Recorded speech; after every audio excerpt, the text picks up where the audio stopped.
All right, so in the last video we looked at the ratio test, and this one we're going to do a couple of examples. A question may say something like, investigate the convergence of the following series. So here we're going to look at the series in going from 0 to infinity of 2 to the n plus 5, all divided by 3 to the n. Okay, so if this was a test question, and it's asking you to figure out if something converges or diverges, we have all these different tests. The nth term test, integral test, comparison tests, and now we have this ratio test. Ratio test is usually the most powerful, but you should still kind of start at the beginning because sometimes the ratio test can take some time to do. And if you make a little mistake, of course, it messes the whole thing up. We're just going to be looking at the ratio test for these, but keep in mind that they may be solved using other tests. Like this one, this is just a geometric series, or at least it's two geometric series that are added together. So you could do it that way and it would work perfectly fine. But let's just use the ratio test since that's the section that we're looking at. If I'm going to use the ratio test, then the first thing I need to do is to find the limit as n goes to infinity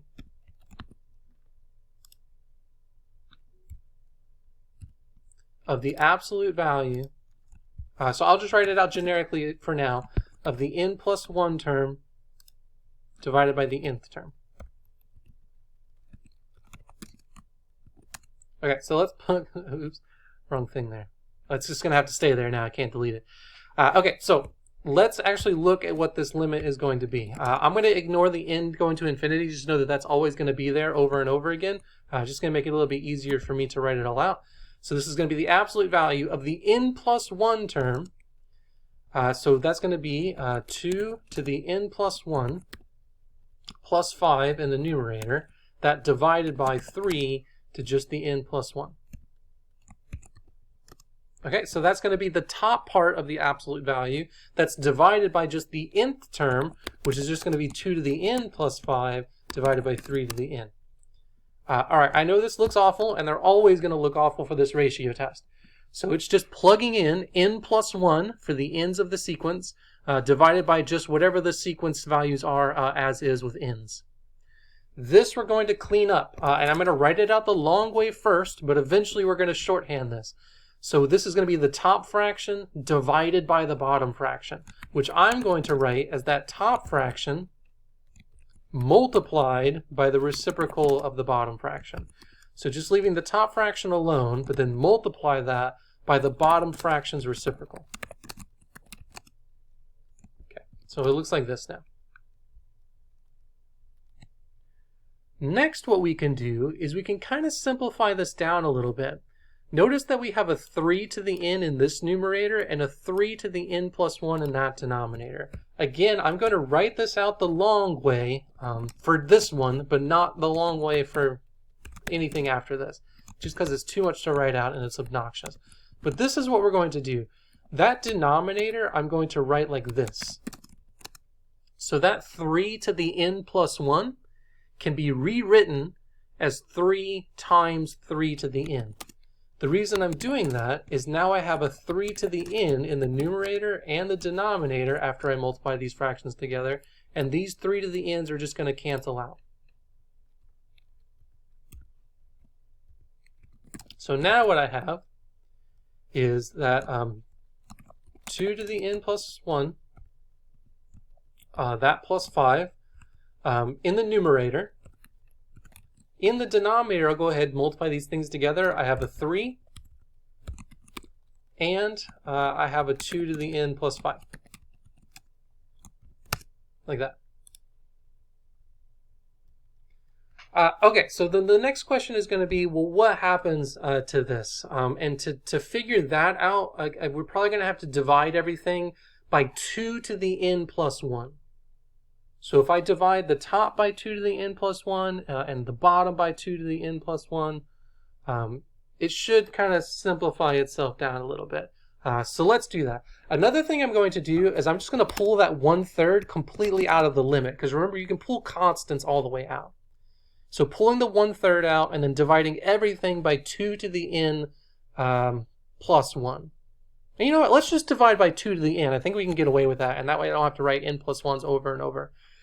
So 2 to the n plus 1 divided by 2 to the n is just going to be 2, plus 5 divided by that 2 to the n. So that's going to be the numerator, divided by 2 to the n divided by 2 to the n is 1, plus 5 over 2 to the n.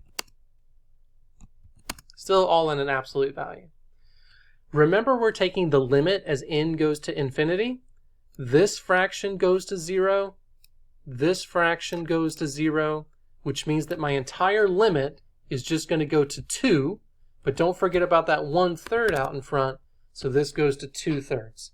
So there's a lot of steps here. Make sure you really take the time to go through it and make sure you get all the algebra right. But basically what we have is that the limit of this ratio comes out to be 2/3.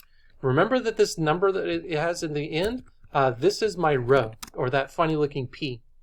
This number is less than 1, which means it's the first option for the ratio test. Thus, by the ratio test, I just realized that I misspelled ratio up here. Thus, by the ratio test, we have the series doesn't just converge, but converges absolutely.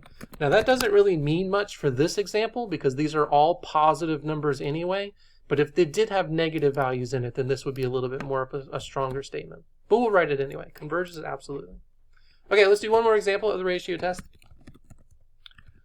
This time, let's do the infinite series in going from, let's go 1 to infinity. Oops, not plus and minus infinity, just infinity. Of this, 2n factorial divided by n factorial times n factorial. A lot of factorials going on here. The question is going to be the same as it was in the last example. Investigate the convergence, or just does this converge or diverge? For this one, you have to use the ratio test. There's not really anything else that we can do here. Definitely not a comparison test. Definitely not an integral test. There's no way you can integrate this. So we're going to do the ratio test. Remember, for the ratio test, we're looking at that limit. So it's going to be the limit of the absolute value of the n plus 1 term divided by the nth term.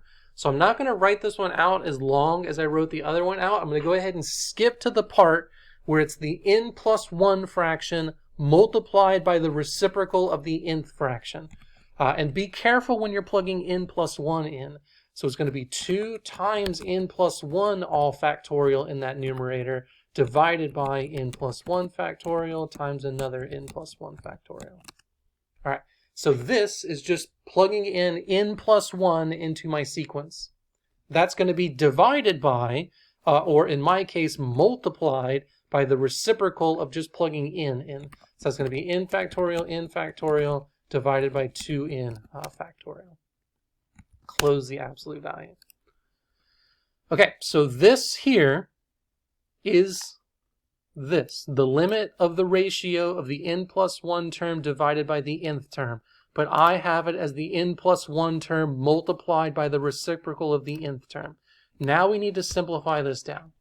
The way we're going to simplify this down is looking at how the factorials work. So this numerator, we would distribute the 2 in, so that's going to be 2n plus 2 factorial divided by, and I'll just rewrite everything else out. We'll just leave it as is for now.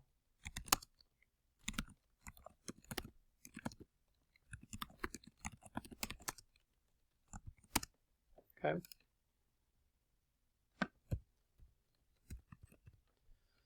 All right, so the trick for this is, like I said, using the definition for factorials. N plus 1 factorial would be n plus 1 times the next number down n times the next number down n minus 1 times n minus 2 all the way down to 1. Or we could think of it as just that n plus 1 times n factorial. We're going to do the same thing for this 2n plus 2 factorial. It's going to be 2n plus 2 times the next number down 2n plus 1 times the next number down 2n, and then that's going to go on forever. So I'm going to rewrite that as that 2n plus 2 times the 2n plus 1 times the 2n factorial. That's going to be divided by In that denominator, that's going to be n plus 1 times n factorial times another n plus 1 times n factorial. So if that's confusing, look at it the way it's written now. So just to re-say what I did, 2n plus 2 factorial I rewrote as 2n plus 2 times 2n plus 1 times 2n all the way down, so 2n factorial. This n plus 1 factorial, just the first one, came out to be n plus 1 times n factorial all the way down. This n plus 1 factorial came out to be n plus 1 times n factorial all the way down. The second thing I'm just going to leave alone. I'm not going to mess around with this. So this is where we're at now. Oh, crud. I did the same thing I did a little while ago. All right, so that's supposed to be an absolute value symbol, not a parentheses. I don't know how to delete that. Okay, so now what we have is we have a 2n factorial here in the numerator that's going to cancel out with that 2n factorial here in the denominator. This n factorial cancels out with that n factorial.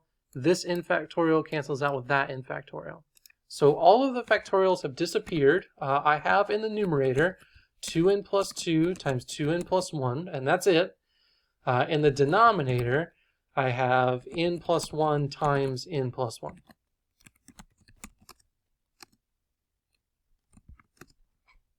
Cool. Now we need to figure out what this goes to as n goes to infinity. To figure that out, I'm going to multiply those parentheses out. I'm going to end up with 4n squared plus 6n plus 2 in the numerator divided by n squared plus 2n plus 1 in the denominator. All right, so same thing you could do here. You could do L'Hopital's rule a couple of times, or you can just look at the asymptote. This is going to go to 4, the ratio of the coefficients, since both of the degrees are the same. Remember that this is the rho value. So in this instance, my rho value came out to be bigger than 1, which is the second option of the ratio test. This says that my series diverges. So 2n factorial divided by n factorial diverges. The reason for that is that 2n factorial just gets a whole lot bigger than n factorial times n factorial. Okay, cool. There's going to be one more video here for this section where we look at the last test, or the next to last test for these series.